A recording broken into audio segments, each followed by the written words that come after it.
Today's conversation is on this particular quote here from Neville Goddard, where he says, "The habit of seeing only that which our senses permit renders us totally blind to what we otherwise could see. To cultivate the faculty of seeing the invisible, we should often deliberately disentangle our minds from the evidence of the senses and focus our attention on an invisible state, mentally feeling it and sensing it until it has all the distinctness of reality." Today I would like to discuss being as I am, inspired also by Ephesians 5:1, "Therefore be imitators of God as dear children." So I'm on my way to drop off this car by LAX, and then I'm heading back. This was a wonderful week. We had wonderful discussions, wonderful sessions. I also had the opportunity, I'll post an image on the screen now, of hosting a meetup with members of my flow-based prosperity group coaching and mastermind service. That was a lot of fun. That was spontaneous. I tend to do these kinds of things. Inspiration arises automatically while I'm in my flow. And so the inspiration arose, and it just so happened to be that a number of members of the service were in the same location, very close by, Seal Beach. So we decided to have a meetup there, and it was a wonderful discussion, wonderful conversation, wonderful masterminding. If you're interested in flow-based prosperity, the service, I'll link in the description to a video where we discuss it, and it's on a page, and you can find more information on that. So, disentangling our minds from the evidence of the senses so that we can be as we are, be as I am. That's our discussion today. And I would like to share a story about my experiences of applying this information. Growing up, we studied the Bible. This was before I encountered Neville's information, before I encountered this information through Think and Grow Rich in 2004. So we're going all the way back to early 2001, sharing this story. So I understood it to some degree. And what I mean by that is, when I was 20 years old, I imagined myself working in a particular environment, an office environment, providing IT services. I also imagined my life to be radically different than it was in my teenage years. I imagined myself actually experiencing this wonderful career, wonderful lifestyle change. And at that time, I didn't call it entering into a particular state or disentangling my mind from the evidence of the senses, in which at that particular time, prior to imagining that, I was embodying another state. What I truly felt was to be as I am. And to me, the next phase of that was to embody the state where I saw myself experiencing this particular life. And that was what I truly desired at that particular point, which is what I realized is more so each day we have the opportunity to be as I am. Be ye imitators of God as dear children. Be as I am. And so this vision flashed upon my mind's eye, and I embodied that state. I entered into that state. And that's what ended up happening. I ended up getting this career. And what was very interesting was how everybody from that state started to appear differently for me. My relationships began to change. My relationships with my friends, my relationship with my environment, my relationship at that time, I was in a relationship, and the relationship had transitioned, a romantic relationship. And it was very challenging for me. There was a lot of emotions arising. And as we've been discussing, over the years from applying this information, I realized that it is really helpful as emotions arise, perhaps as you embody the state or as you remain embodying the state. Belief identification in relation to the previous state can present itself as certain appearances and emotional experiences. We can call this releasing the emotions. And the key is to allow the emotions to be. Now, I didn't realize this until later stages, after I came across Think and Grow Rich in 2004. So what would happen was, during my days working in this office, strong emotions used to arise from the former state, identification to the former state, which is completely normal. One embodies a state that is true and authentic.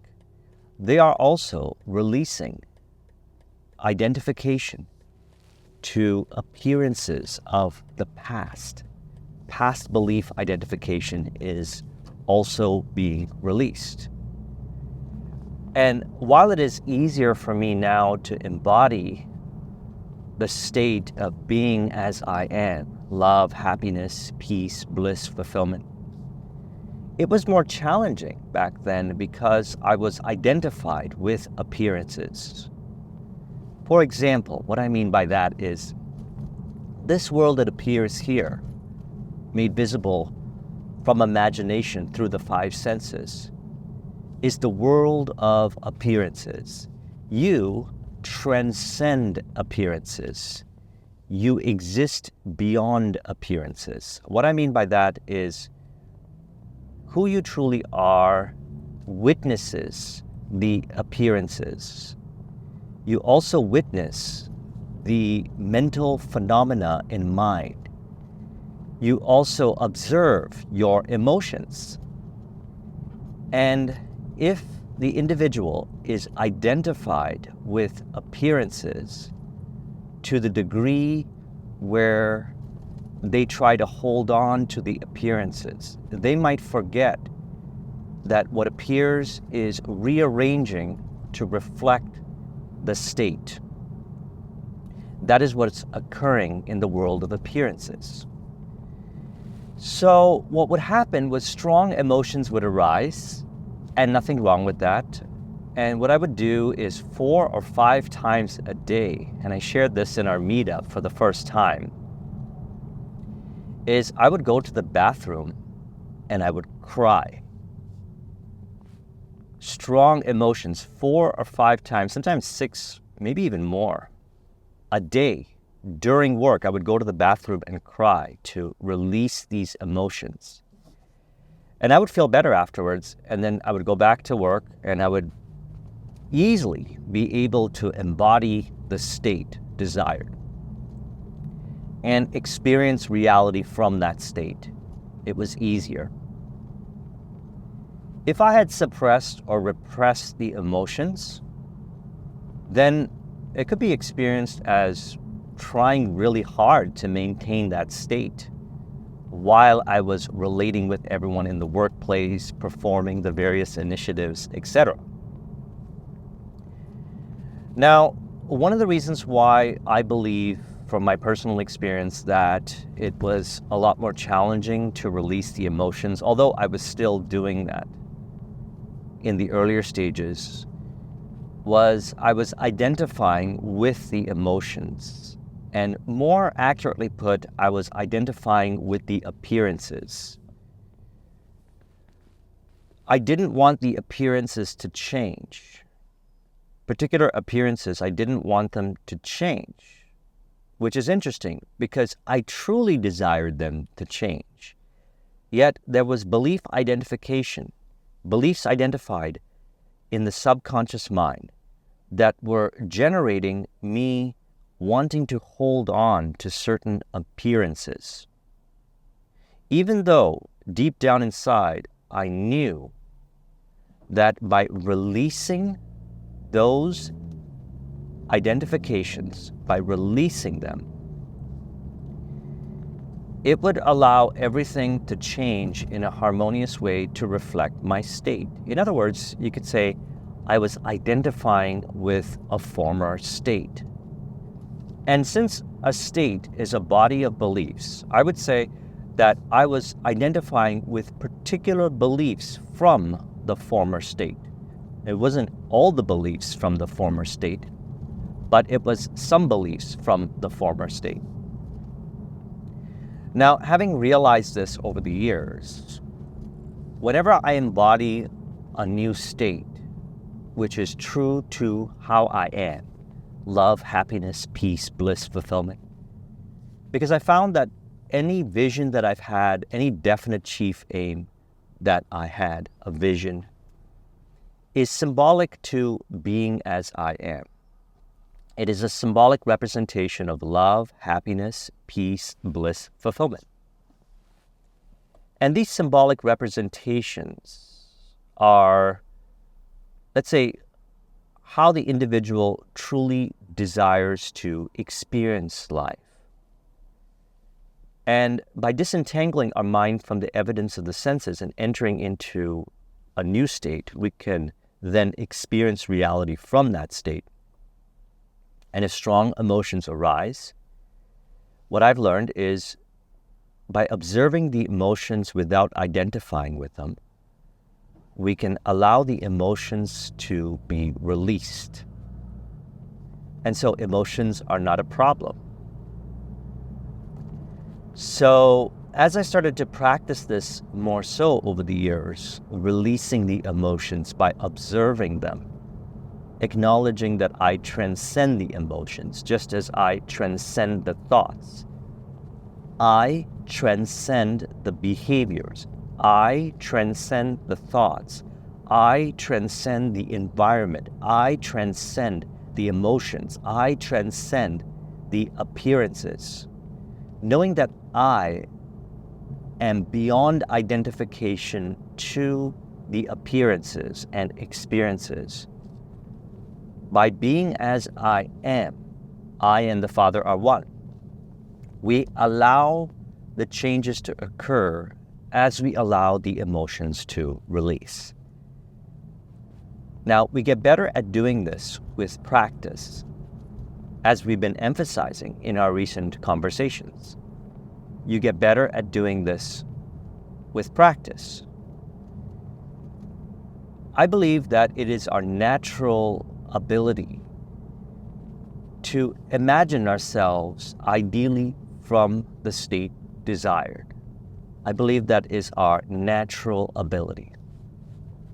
Why it may be experienced as challenging is identification to the appearances, where the individual forms an identity around the appearances. For example, in the former state, it may include particular kind of relationships and environments.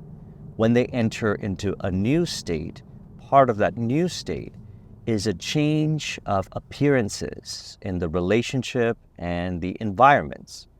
If they're identified with the former way, which in the Bible is referred to it as the old man, or Neville Goddard refers to it as the former conversation. If they're identified with the former conversation, they may try to hold on, or so it appears, as holding on to the appearances, when in that moment they can benefit from being still and knowing that I am.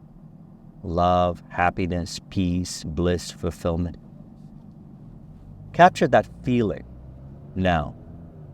Be as I am, regardless of appearances, regardless of identification to thoughts, regardless of identification to emotions, or more accurately put, labeling the emotions in an unhelpful way.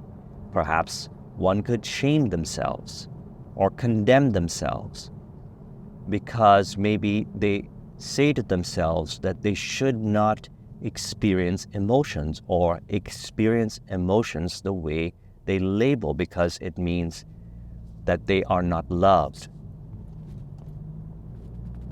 What we're talking about here is true self-acceptance, knowing that I am, allowing yourself to be from the premise of true self-acceptance, love, happiness, peace, bliss, fulfillment, and witnessing pure observation in relation to thoughts, emotions, behaviors, from the premise of being as you are, being one with the Father.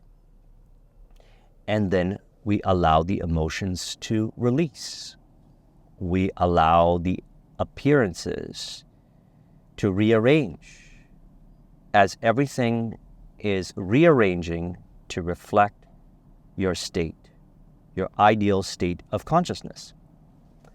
So after a few months of processing emotions, which in the earlier stages, as mentioned, I didn't understand to this degree what was going on.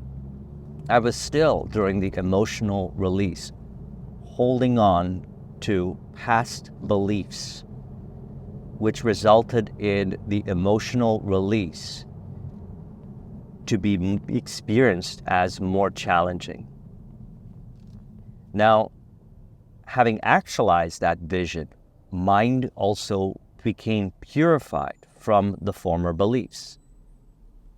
And then when I came across Think and Grow Rich in 2004, he started to articulate clearly what was going on. And to the 3 chapters, autosuggestion, subconscious mind, and also the 6th sense, I realized a key.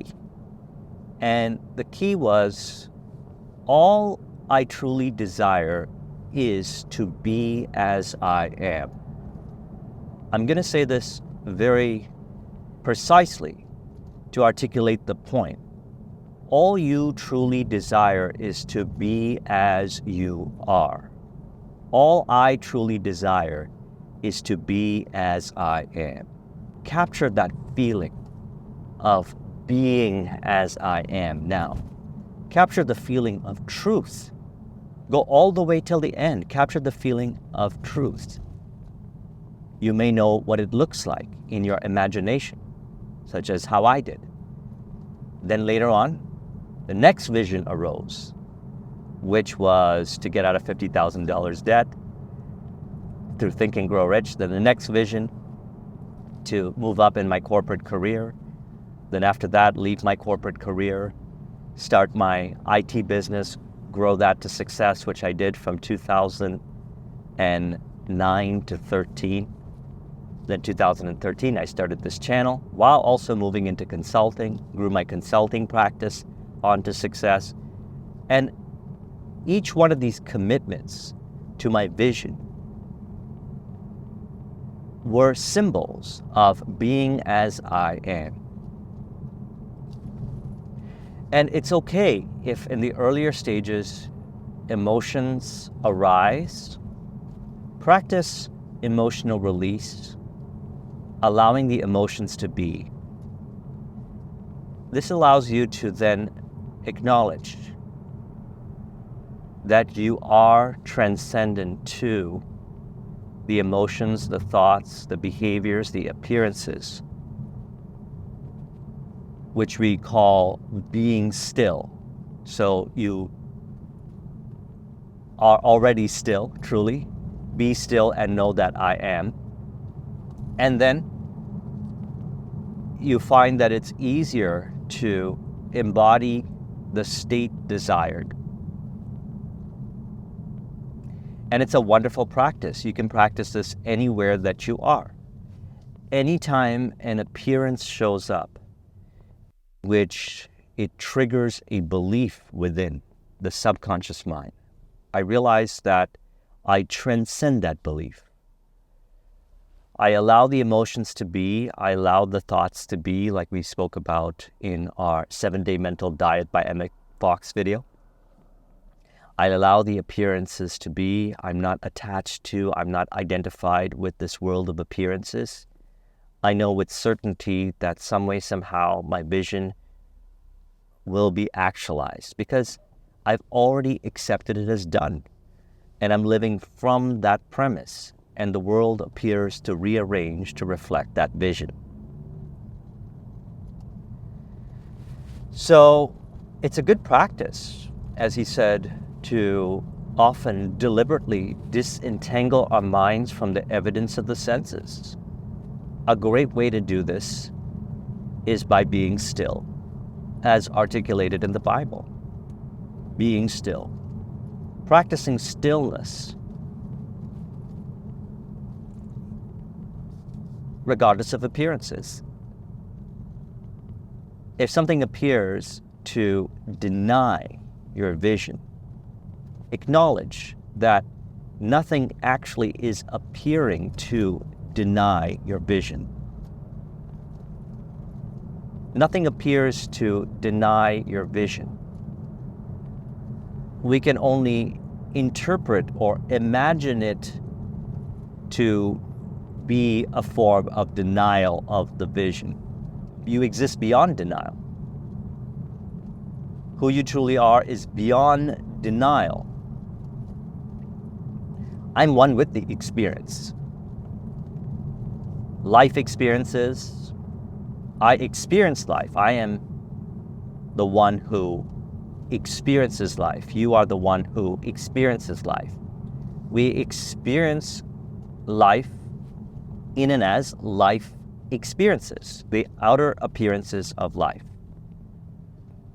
And so, what do we desire to experience life as mentioned earlier? What we truly desire is to be as I am. Capture the feeling of love, happiness, peace, bliss, fulfillment. Capture that feeling right now, regardless of appearances, regardless of interpretation of appearances, regardless of interpretations of past or future, as now is where all the power is. And by feeling, I'm referring to knowing that I am. Love, happiness, peace, bliss, fulfillment. Upon capturing that feeling of being as I am, we allow the world to be. We experience what I refer to as light-hearted focus. What I mean by that is our attention automatically goes in the direction of what is in harmony with our vision. Opportunities arise, people show up, we know what to say, what not to say. Everything happens ideally, automatically from the premise of being as I am, being as you are. And at every moment, we can practice that. Be as you are, flow. So, why I'm bringing this up, for many reasons. Number one is that it's okay if in the earlier stages, emotions are experienced very strongly. Nothing wrong with that. Nothing wrong with you. You transcend emotions. If they are experienced very challengingly, you can release the thoughts and beliefs about the emotions being bad, or there's something wrong with you, or something like that. Observe the emotions, allow them to be, and you'll notice that it'll be easier and easier to disentangle your mind from the evidence of the senses as you accept yourself, true self-acceptance. True self-acceptance, I am that. Love, happiness, peace, bliss, fulfillment. And I can assure you, it manifests automatically in and as the outer expressions of life. Wonderful relationships, wonderful career, wonderful business, wonderful life experiences in increasing frequency on a continuous basis. And this is what we get to do. We can live life this way. What are the alternatives? Well, someone could live life from the premise of not being who they truly are, love, happiness, peace, bliss, fulfillment. And I realized in my life that those kinds of experiences were not authentic. I could say something didn't feel right about not being as I am. It's true when we look at it. You always feel ideal by being as you are. So I'm going to park here for a moment, and then I'm going to pull into the parking lot to return this car. So I'm going to pull this up. So again, he says, to cultivate the faculty of seeing the invisible, we should often deliberately disentangle our minds from the evidence of the senses and focus our attention on the invisible state, mentally feeling it and sensing it until it has all the distinctness of reality. By being as you are, you find that it is easy to disentangle your mind from the evidence of the senses, because you realize that you transcend the evidence of the senses. You acknowledge that the evidence of the senses are past imaginal activity playing out. And if there's identification to the appearances, be still and know that I am. Stillness is key. Practice this again, again, and again. I practice this all throughout the day. And through the practice of being still, we find that it is easier, and it becomes easier, to disentangle our minds from the evidence of the senses, to not identify with the thoughts of disharmony, to allow the emotions to be, to allow the appearances to be, so that you can remain abiding in and from your ideal state of consciousness. And visions arise of what you desire to experience life as. And you find it's easier to embody those states and live from that premise and enjoy wonderful life experiences, wonderful relationships as far as the senses perceive. And as mentioned, if further identification is brought to awareness, being aware of the beliefs or past imaginal activity that you are identified with is way easier by being as you are, abiding in and as the stillness. It's crystal clear. You can observe it. You'll observe the appearances and not shame or judge yourself or shame or condemn the appearances. Rather, you allow them to be as they rearrange to reflect the way you are. Therefore, be imitators of God as dear children, being as I am. The purest way to be imitators of God as dear children is to be as I am, be as you are. You'll find that as you remain as I am, or be as you are, you'll be able to observe thoughts, emotions, appearances, behaviors through pure observation as a result of true self-acceptance. And you'll find that what he's referring to about disentangling your mind from the evidence of the senses is easier and easier. It becomes easy. In certain regards where I experienced it as very challenging, for example, in business, in sales or deal making, I experienced it in the earlier stages as very challenging. And again, no shame and condemnation.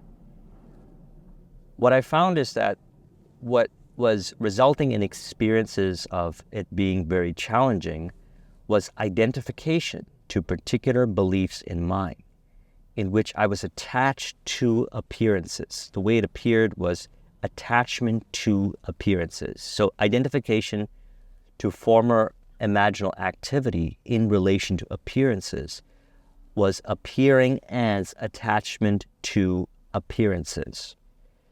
So when I acknowledged that was going on, I abide as I am. Be still. All power is now. Now is where all the power is. I captured the feeling of being as I am. Love, happiness, peace, bliss, fulfillment. And that automatically disentangles my mind from the evidence of the senses. It purifies mind from the former imaginal activity, the former beliefs. And then the opportunity arises. For example, let's say in sales, a person receives, let's say, or experiences what they can call objection or rejection, in which a belief then they're identified with suggests via thought, or the emotions reveal identification to that belief of not being loved. They know that is untrue because they are loved. So rather than identifying with that belief, be still and know that I am. Feel the love that you are. And then what ends up happening wonderfully is you know what to say, you know how to respond. You may end up optimizing your product or service, or you may end up saying something that you never thought you would say, yet it ends up being so harmoniously beneficial for the other person, and they end up working with you. I've seen this happen many times, again, and again, and it's one of the reasons why I love sales and communication in general, because communication with another human being provides opportunity to reveal the degree of whether or not I am authentically, honestly, being as I am. So I trust you found this video to be helpful. Let's conclude this with an auto-suggestion to further encourage. You could say, I witness from the end that I am being the fulfillment I seek. From the premise of being as I am, from pure observation, I witness thoughts of what is true, lovely, and of good rapport as I think on these things in increasing frequency on a continuous basis in relation to appearances as far as the senses perceive. If you would like a copy of this mind map, the link is in the description. Thank you much for watching. I'll talk with you soon. Take care.